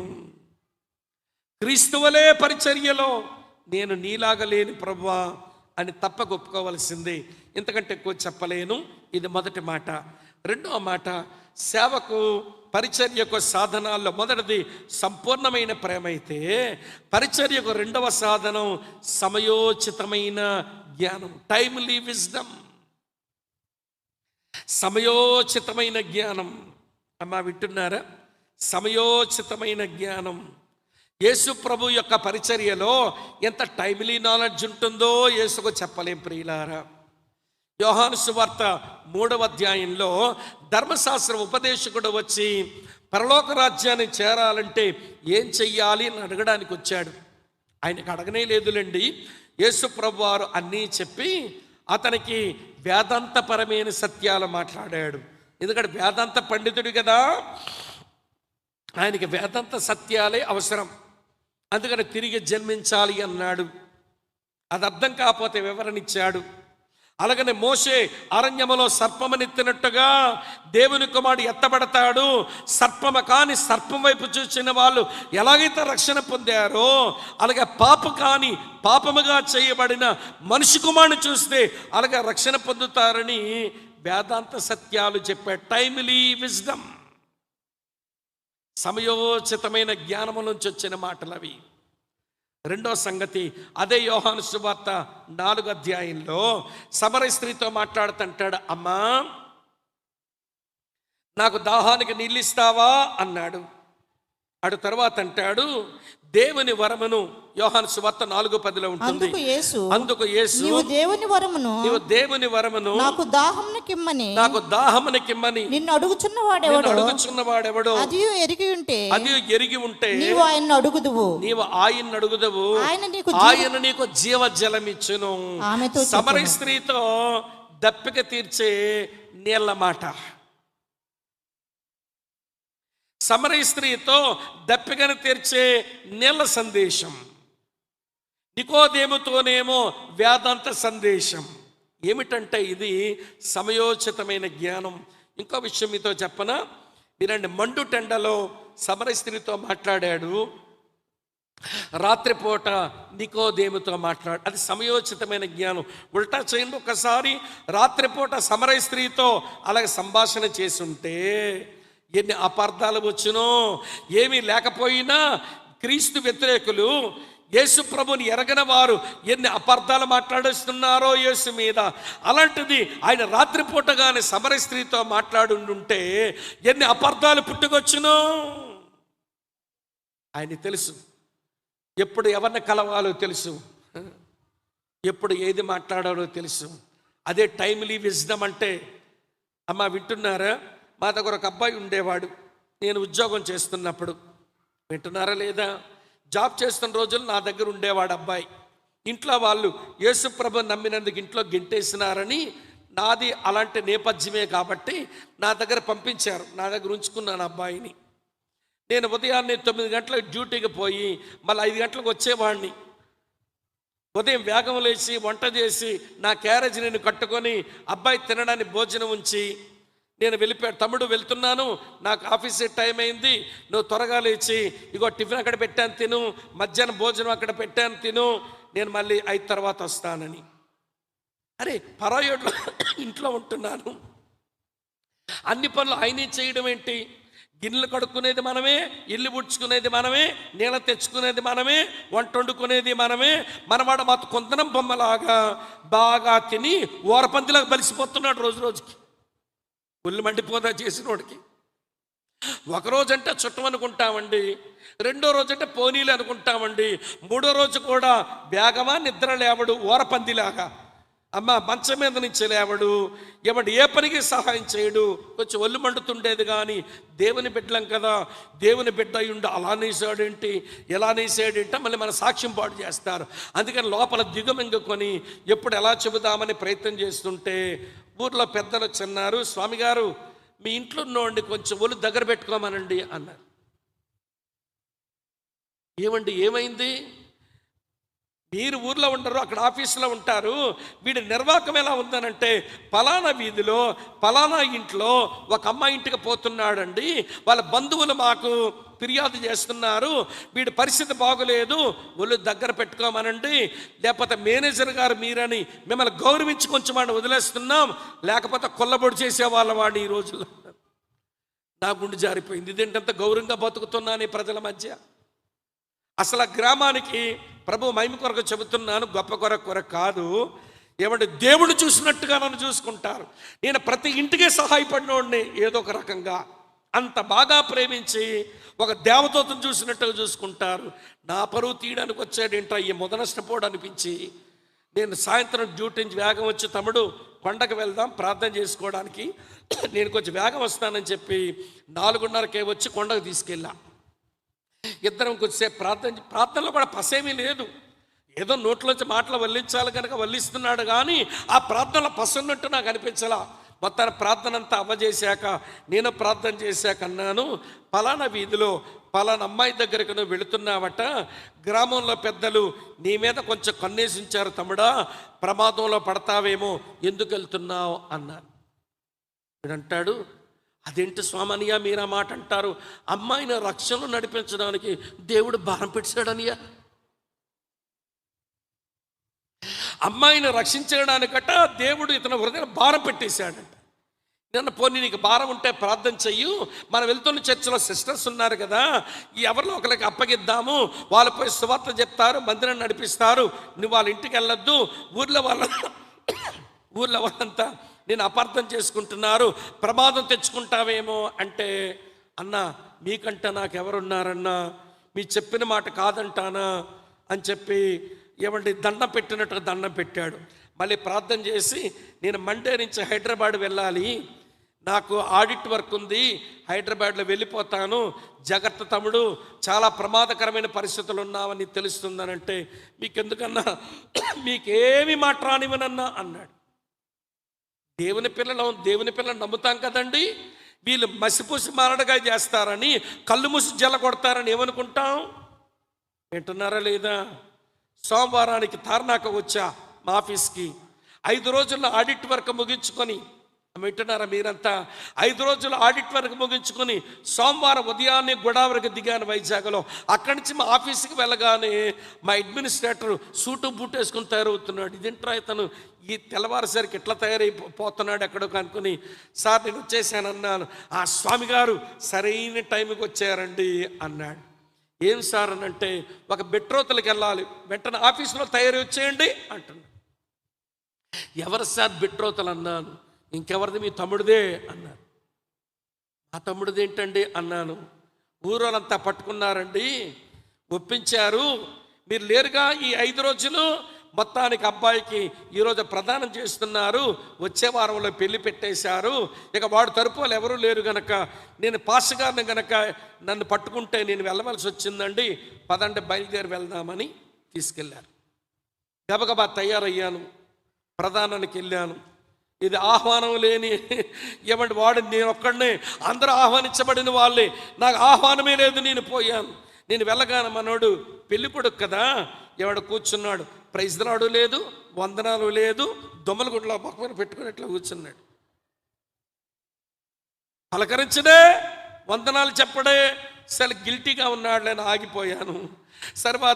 తర్వాత వారంలో ఏమంటే పెళ్లి కూడా అయిపోయింది. నా ఇంట్లోంచి బయటకు పోయి వేరొక దగ్గర ఇల్లు తీసుకుని వారు కాపురం పెట్టారు. ఈ నోట ఆ నోట వింటున్నాను. వీరిద్దరూ, అమ్మ వింటున్నారా, రేసు కుక్కలకు 6 ఎక్కువ చదివినట్లుగా కనబడుతున్నారట అందరికీ. రేసు కుక్కలంటే ఖర్చుకుంటాయిగా, అలాగ వీరిద్దరు ఖర్చుకుంటున్నారట, దెబ్బలాడుకుంటున్నారంట. సరే నేను సిటీ బస్ ఎక్కాలి, ఆఫీస్కి వెళ్ళడానికి ప్రతిరోజు అట్లనే పోయి వస్తుంటాను. సిటీ బస్కి వెళుతుంటే ఆ ఇంటి ముందుకు రాగానే వీళ్ళిద్దరు అరుచుకుంటున్నారు. ఇక ఆగ తప్పదని ఆగి, ఏం తమ్ముడా దేవుని బిడ్డలై ఉండి, అప్పుడు నా పెళ్ళి కూడా కాలేదండి, చిన్నోడిని, నేను పెద్ద సలహాలు ఇవ్వలేను కానీ చెప్పాను, ఏంటి దేవుని బిడ్డలై ఉండి ఇలా అరుచుకుంటున్నారంటే మీరు, అసహ్యంగా ఉంది తమ్ముడు, దేవుని నామానికి అవమానం అంటే. వీడంటాడు, చూడనియా నన్ను కర్రోడు అంటుంది అన్నాడు. కర్రోడు అంటే మా తమ్ముడు ఎంత తెల్లగా ఉంటాడంటే ఆ బాక్స్ కొన్న నలుపు తక్కువ మా తమ్ముడు కంటే, ఏలుగు బట్ట మొహవాడు, నల్లగా ఉంటాడన్నమాట. నేను సిస్టర్ని అడిగాను, ఏమి సిస్టర్ మీరిద్దరు ప్రేమించుకుని కదా మీరు పెళ్లి చేసుకున్నారు, మీదేంటి ఇట్లా కర్రోడు అంటున్నావంట అంటే, చూడనియా నన్ను సొట్టదంటున్నాడు అని. ఈ పిల్ల కొంచెం పోలియో ఉండి చిన్న చొట్టతనం ఉందన్నమాట. వింటున్నారా మీరంతా? నేను ఆ ఇంటికి ఎవడెళ్ళమన్నాడు, నిన్నెవడు సువార్త చెప్పమన్నాడు, నీకు టైమ్లీ విజ్డమ్ ఉండదా? నేను పదే చెప్పాను కదరా బాబు, వినలేదే. చివరికి ఇక ఊర్లో కూడా మీరు ఉండొద్దురా బాబు, దేవుని పరువు తీసేలాగున్నారు మీరని నేనే పురమాయించి, కడపలో ఒక సేవకుడు ఉంటే అక్కడికి వెళ్ళి బతకండి అని చెప్పి అక్కడికి పంపించేశాం. పోయినారు వాళ్ళు, తర్వాత బాగుపడ్డారులేండి, అది వేరే విషయం. దేవుడు కనికరించాడు. నేను విషయం మీకు ఎందుకు చెప్పానంటే, కొంతమంది అక్కలకు ఒకటే ఉబలాటం, ఆ అబ్బాయిని ప్రభువులో నడిపించాలి భారం పెట్టేశాడంట. ప్రభువులో నడిపించేస్తుందంటే ఈ మహాతల్లి. ఆఫీసులో పనిచేస్తున్నాడంటే ఒకటి అటెండర్, వాడిని ప్రభువులో నడిపించాలన్న ఆసక్తి పెరిగిపోయిందంట ఈ క్లర్క్ అమ్మకు. వాడిని కలవడం, ఇంటికి పిలవటం, భర్త లేనప్పుడు వాడితో కొంచెం కలిసి కూర్చోవడం, చివరికి వాడితో ఈమె కలిగిన అనుభూతులను పెద్ద డైరీ రాసుకుంది. అది చదువుకొని ఏం భావతృప్తి పొందుతుందో. చివరికి భర్తకు దొరికిపోయింది ఆ డైరీ. ఆ డైరీ చదువుకున్న ఆయన, అరే వాడు నా భార్య దగ్గర పనిచేసిన అటెండర్ కదా, నా భార్యతో వీడు ఇలా ప్రవర్తించాడా, వాడితో ఈమె ఇలా ప్రవర్తించిందా, ఇలా చెడిపోయిందా నా భార్య, చచ్చిపోదామని బయలుదేరిపోయాడు. లారీకెళ్ళి గుద్దుకుందామని పోతున్నాడట. తనకు పుట్టినటువంటి బిడ్డ జ్ఞాపకం వచ్చేసరికి బండి పక్కన ఆపి ఫోన్ చేశాడు, అన్నయ్య చచ్చిపోదామని నాకు అనిపిస్తుంది, కానీ బిడ్డ జ్ఞాపకం వచ్చి చావలేక రోడ్డు పక్కన నిలబడ్డాను. ఏం తమ్ముడు ఏమైంది అని అంటే, డైరీ ఒకటి దొరికిందన్న, అందులో ఇవన్నీ రాతలు ఉన్నాయి, ఇది నిజమా కాదని రాత్రి అడిగి దెబ్బలాట పెట్టుకుంటే నిజమనే తేలిపోయింది. ఎందుకు అలాగ అయ్యింది అని అంటే, ఈవిడ గారికి భారం ఎక్కువైపోయి వాడిని ప్రభువులో నడిపిస్తుందంట. ఆడపిల్లలు, మీరు మగాల్ని ప్రభువులో నడిపించడానికి మీరు ఒక అడుగు ముందుకు వేయకండి. అలాగనే మగాళ్ళు ఆడపిల్లల్ని ప్రభువులో నడిపించడానికి ఒంటరిగా ఆడాల్ని కలవకండి. సమయోచితమైన జ్ఞానం లేకుండా పాడైపోతారు. నశించిన ఆత్మలను రక్షించడానికి టైమ్లీ విజ్డమ్ ఉండాలి. ఏ సమయంలో ఎవరిని కలుసుకోవాలో వారినే కలుసుకుందాం. ఏ సమయంలో ఏ మాట చెప్పాలో ఆ మాటే చెబుదాం. ఎందుకంటే నేను ఎక్కువ చెప్పలేను. ఇది రెండవ మాట. సంపూర్ణమైన ప్రేమ ఒక సాధనం, సమయోచితమైన జ్ఞానం మరో సాధనం. మూడో విషయం చెప్తాను వినండి. యేసు ప్రభు పరిచర్యలో ఆయన కలిగి ఉన్న మరో సాధనం ఏంటి అని అంటే, మూడవ మాట ప్రియుల, సమయపాలన. సమయపాలన, sense of urgency. Sense of urgency. సమయం అయిపోతుందేమో అని సమయానికి విలువనిచ్చి సేవ చేశాడమ్మా. చదువుతాను చూడండి. యోహాను సువార్త 4వ అధ్యాయం ఇలా రాసి ఉంది. యోహాను సువార్త 4వ అధ్యాయం మీ కొరగా చదువుతున్నాను. ఈ మాట చూడండి, 4వ వచనం. 4:4 ఆయన సమరయ మార్గమున వెళ్ళవలసి వచ్చిన. ఏం పని సమరయ గుండా వెళ్ళడానికి? సమరయ గుండా కాకుండా వేరొక మార్గమున ప్రయాణం చేయడానికి యూదులైన మీకు దారి లేదా? ఉంది. కానీ ఇప్పుడు టైం వచ్చింది. అక్కడ ఒక అమ్మను కలుసుకోవాలి. అమ్మ ద్వారా గ్రామం అంతటినీ ప్రభువులో నడిపించాలి, లేక రక్షణలోకి తీసుకురావాలి. అలాగనే ప్రియమైన స్నేహితులారా వినండి. ఎరుకోకుండా వెళ్తున్నాడు, ఒక చెట్టు కిందకు వచ్చి నిలబడ్డాడు. జక్కయ్యా త్వరగా దిగము, నేడు నీ ఇంట ఉండవలసి ఉంది అన్నాడు. ప్రియులారా, ఆ రోజున యేసు పని చేయకపోతే అక్కడి నుంచి యెరూషలేము వెళ్ళి ఆయన శిలువ మీదకి ఎక్కుతున్నాడు. మరొక టైం లేదు ఇక జక్కయ్యను మార్చడానికి.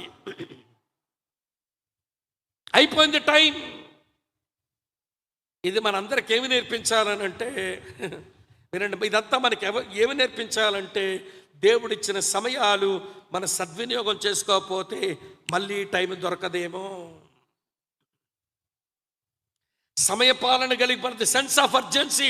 త్వరపడి పనిచేద్దాం. ఈ మధ్యకాలంలో మేము బాగా దుఃఖపడుతున్నాం.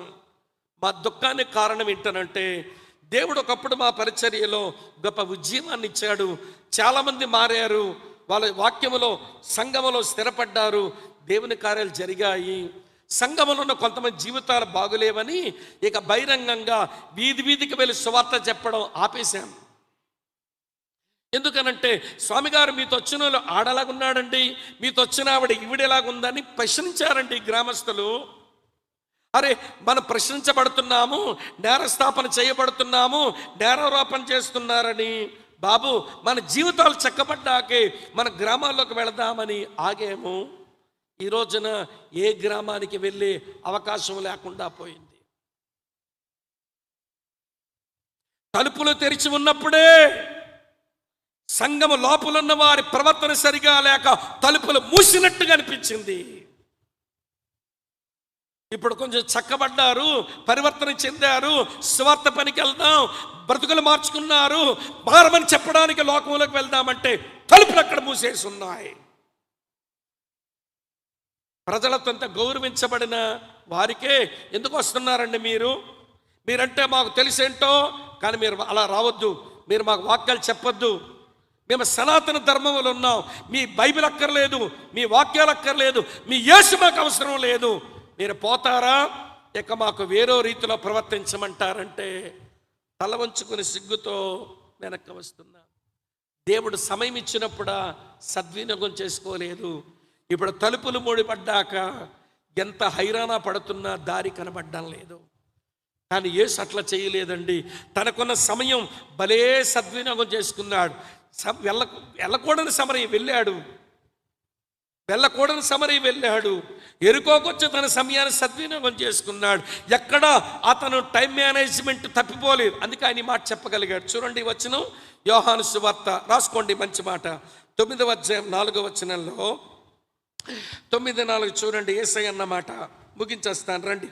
9:4 పగలు ఉన్నంత వరకు నన్ను పంపిన వాని క్రియలు మనము చేయుచుండవలెను. రాత్రి వచ్చుచున్నది అప్పుడు ఎవడను పని చెయ్యలేడు. పగలున్నంత వరకు నన్ను పంపిన వాని క్రియలు చేయుచుండవలెను, రాత్రి వచ్చుచున్నది, అప్పుడు ఎవడను పని చేయలేడు.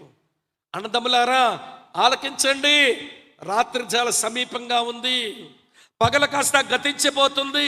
అక్క చెల్లెళ్ళారా గమనించండి, రాత్రి చాలా సమీపంగా ఉంది, పగలు కొంచెం గతించిపోబోతా ఉంది. త్వరపడి పని చేద్దాం. ఈ 3 తలంపులు మీ మనసులో పెట్టుకోండి.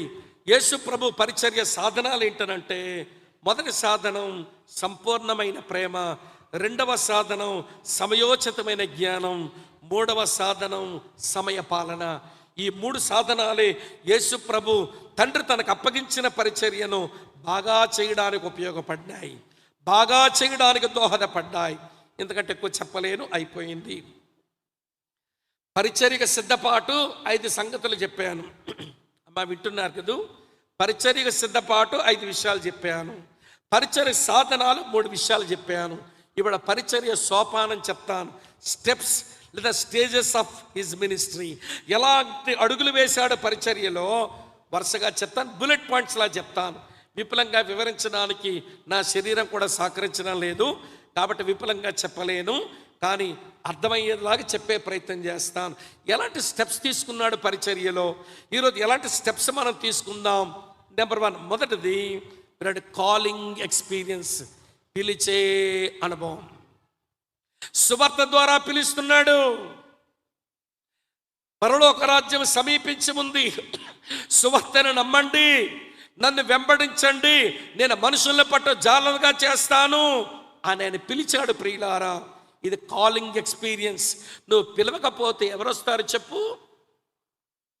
నువ్వు పిలుస్తున్నప్పుడు ఆకర్షించబడ్డానికి నీ ప్రభువుని వారి కళ్ళ కట్టినట్టుగా చూపించకపోతే ఎవరొస్తారండి? పౌలు అన్న మాట నాకు బాగా నచ్చింది. ఒక దగ్గర గలతీయులకు రాసిన పత్రిక 3వ అధ్యాయం 1వ వచనంలో అంటాడు, ఓ అవివేకులైన గలతీయులారా, సిలువ వేయబడిన వాడైనట్టుగా యేసుక్రీస్తు మీ కన్నుల ఎదుట ప్రదర్శించబడిన కదా.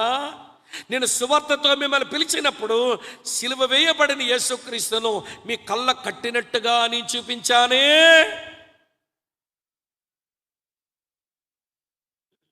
యేసు ఎలాగ మరణించాడో, యేసు ఎందుకొరకు మరణించాడో, ఆయన మరణములో ఆయన పొందిన అనుభవాలు ఏంటో కళ్ళ కట్టినట్టుగా చెప్పి మనుషుల్ని పిలువు. అది నువ్వు విని నువ్వు హృదయంలో మార్పు నుండి పశ్చాత్తాపడే దేవుని బిడ్డవైతే నీ ప్రభు నీ కొరకు ఎలాగ మరణించాడో, ఎలాగతని చర్మం, ఎలాగతని రక్తం, అలాగతని ప్రాణం, ఎలాగతని ఆత్మ అన్నీ సమర్పించుకొని త్యాగాలు చేశాడో అది నీ గుండె పడితే చెప్పడానికి మాటలు ఉంటాయిగా. ఆ మాటలు చెప్పే పిలువు. స్వస్థిస్తాడని పిలవద్దు, సంపదిస్తాడని పిలవద్దు, ధనగణతలు ఇస్తాడని పిలవద్దు, పేరు ప్రఖ్యాతలు ఇస్తాడని పిలవద్దు. అందుకొరకు యేసు ప్రభు రాలేదు. ఆయన వచ్చింది పాపక్షమాపణ ఇస్తాడని పిలువు, విమోచన ఇస్తాడని పిలువు, నీతిమంతులను తీరుస్తాడని పిలువు, పరిశుద్ధ పరుస్తాడని పిలువు, నిన్ను ఒకరోజు మహిమపరుస్తాడని పిలువు. ఈ తాత్కాలిక వదిలిపెట్టుకొని, ఈ టెంపరల్ వరల్డ్ వదిలిపెట్టుకొని పెర్మనెంట్ వరల్డ్లో నీకు స్థానం ఇస్తాడని చెప్పు, పిలువు. మరి అట్లా ఇది ప్రభు అయిన యేసు చేసిన పరిచర్యలో ఆయన ఎంచుకున్న మొదటి సోపానం పిలుచుట. పిలిచిన తర్వాత రెండో సోపానం బోధించుట. బోధించాడు. మత్తయి సువార్తలోనే, అమ్మ వింటున్నారా, మత్తయి సువార్తలోనే ఎన్నో బోధలు ఉన్నాయి. కొండ మీద ప్రసంగం అది ఒక బోధ, ఉపమానాల సందేశం ఇది ఒక బోధ, ఒలీవల కొండ మీద ప్రసంగం అది ఒక బోధ, మేడగది మీద ప్రసంగం ఇది ఒక బోధ. నడుస్తూ బోధించాడు, వాళ్ళతో కలిసి అక్కడక్కడ కూర్చోబెట్టి గంటల తరబడిగా బోధించాడు. కనుక ప్రియులారా, పిలిచావు, వారిని చేరువయ్యారు, వారికి బోధించు. ఆ బోధలో యేసెవరో చెప్పు, ఆ బోధలో పాపులైన మీరెవరో చెప్పండి, వారెవరో చెప్పండి, బోధించండి. ఇది రెండో సంగతి, వివరించలేను, మీరు ధ్యానం చేయండి. కాలింగ్, తర్వాత టీచింగ్. మూడో సంగతి ఏంటనంటే ప్రేయింగ్. ప్రభు వారి కొరకు ప్రార్థించాడు. ప్రభు వారి కొరకు ప్రార్థన చేశాడు. ఆ శిష్యులలో 12 మందిని అపోస్తులుగా చేసుకోవడానికి రాత్రంతా ప్రార్థన చేశాడట. అలాగనే గెత్సెమనే తోటలో శిష్యుల కొరకు ప్రార్థన చేశాడట.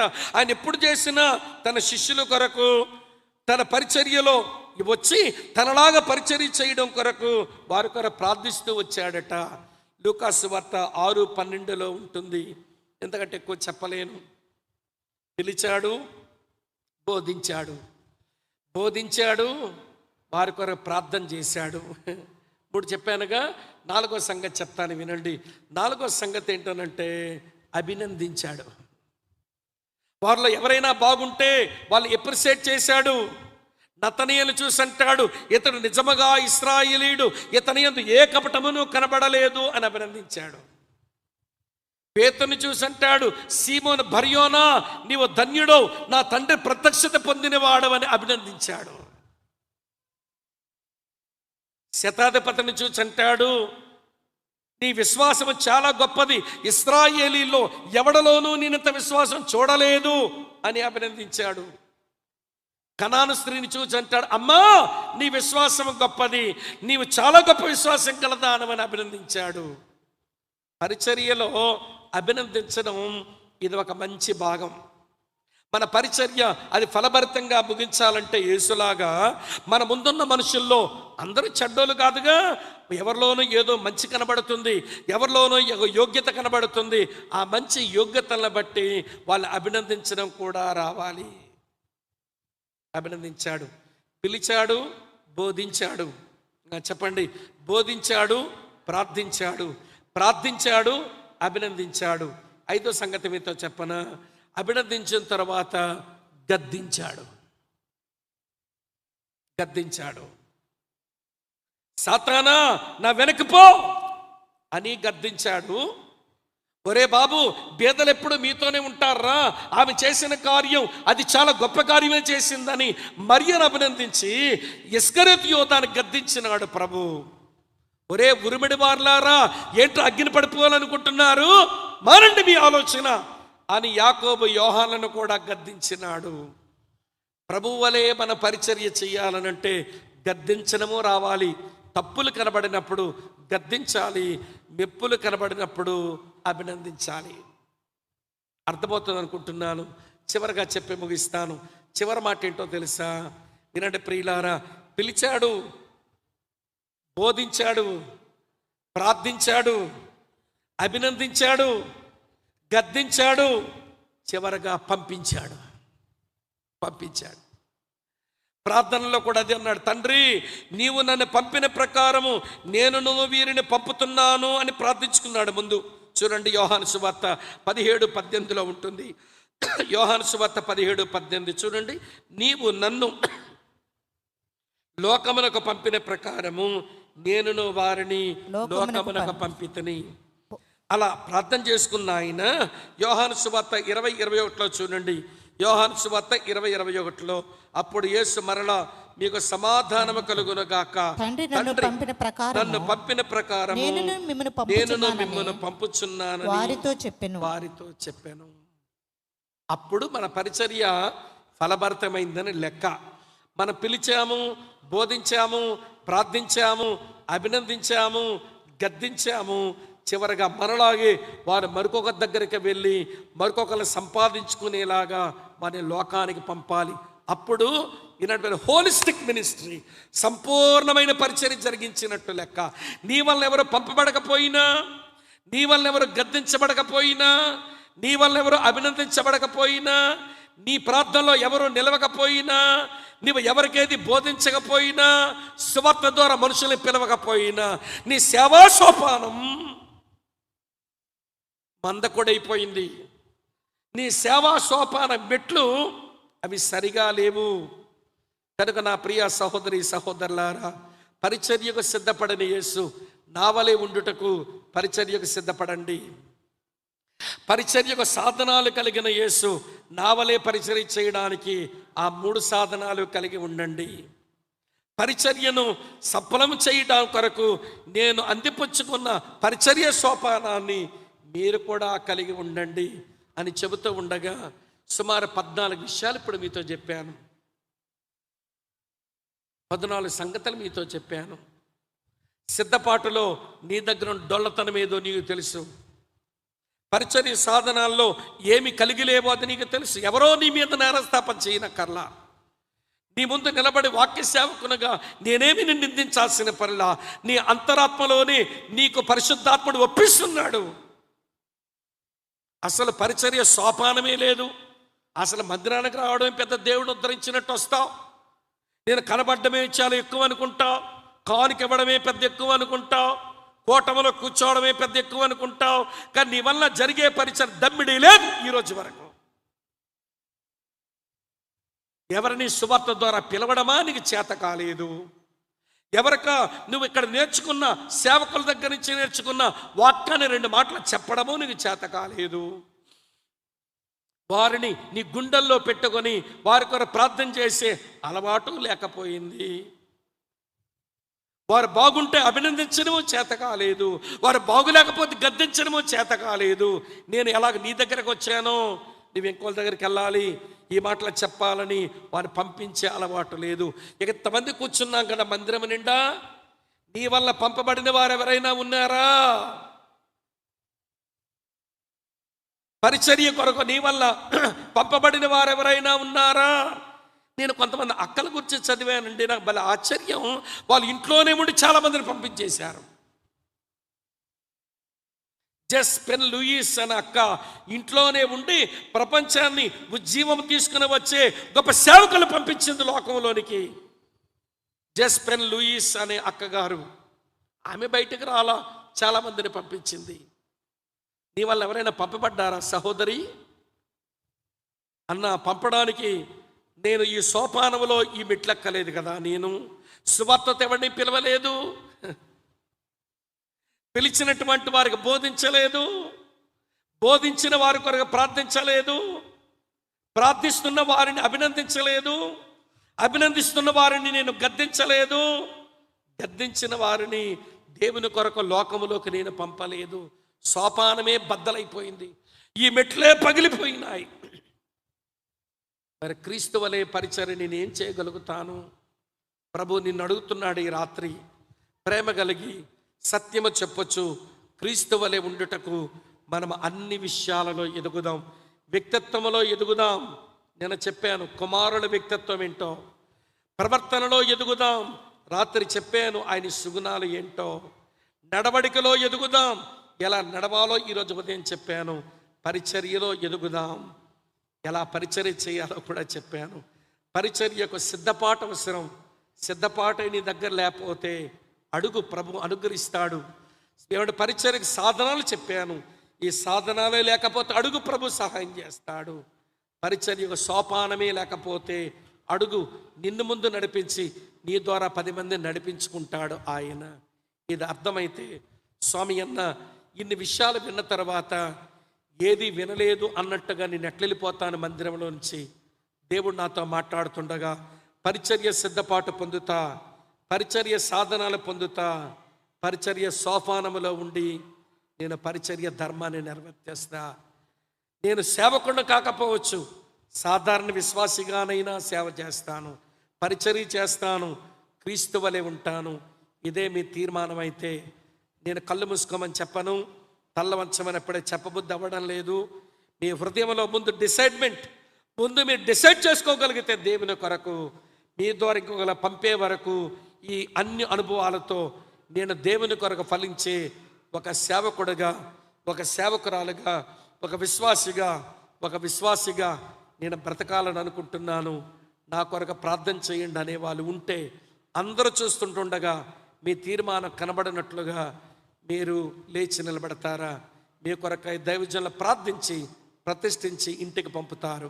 అలాంటి తీర్మానం మీ లోపల జరిగితే ఉన్న పాటలు లేచి నిలబడండి, ఉన్న పాటలు లేచి నిలబడండి.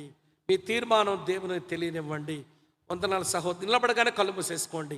వందనాలు చెల్లిలా, వందనాలు చెల్లి, వెరీ గుడ్. వందనాలు బ్రదర్ గారు.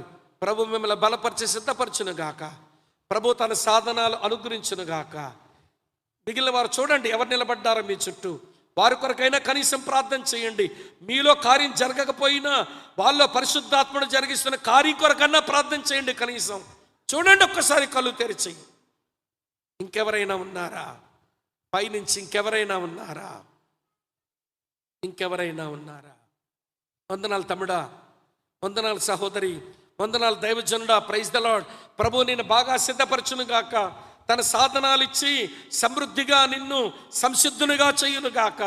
ఆ సోపానంలో ఒక్కొక్క మెట్టు, ఒక్కొక్క అడుగు వేసుకుంటూ నీ పరిచర్య ధర్మాన్ని సరిగా నెరవేర్చి ఎఫెసీ 4:15 నాదే ఈ వచనం అన్నట్టుగా బ్రతుకుదుము గాక. ఇంకెవరైనా ఉన్నారా? పైన బాల్కనీలో కొంతమంది. ప్రైజ్ లార్డ్ తమ్ముడు, వెరీ గుడ్. ఇంకెవరైనా ఉన్నారా? చేతులు ఎత్తితే సులువైన పని అవుతుందని, అప్పుడు నిలబడమంటే తేలికైన పని అవుతుందని అందరూ చూస్తూ ఉంటుండగా నీ తీర్మానం వ్యక్తపరుస్తావని నేను కళ్ళు తెరిచి అందరూ చూస్తుండగా నిలబడమన్నాను. వందనాలు సహోదరి, నీ తీర్మానాన్ని దేవుడు గౌరవిస్తాడు బ్రదర్. ప్రభు బలపరుస్తాడు తల్లి. నేను వాడుకుంటే ఇంకెవరైనా ఉన్నారా? ప్రార్థన చేసుకుందాం. దైవజనులు వచ్చి ప్రార్థన చేసి ప్రియులారా మిమ్మల్ని ప్రతిష్ఠించి పంపిస్తారు. కూర్చున్నవారు ఇదివరకే దేవుని పరిచర్య కొరకు మీరు ప్రతిష్ఠించుకున్నవారా? మీరు సోపానంలో ఉన్నారా? మీరు సాధనాలు అనుభవిస్తున్నారా? మీరు చక్కని సిద్ధపాటు కలిగి ఉంటే అలానే కూర్చొని ఉండండి, తప్పులేదు. ఇవన్నీ మీ దగ్గర ఉన్నాయి గనక. ఇవన్నీ లేకపోయినా ఉన్నాయనను నటించి ఇక్కడ కూర్చుంటే అది నీకు ప్రమాదం, నీ భవిష్యత్తుకు ప్రమాదం. తల వంచండి, కళ్ళు మూసుకోండి. ఇప్పుడు అందరూ కళ్ళు మూసుకోండి. నిలబడిన వారలా నిలబడి ఉండండి. దైవజనులు ప్రార్థన చేసి మిమ్మల్ని పంపిస్తారు. ప్రార్థన చేసుకోండి.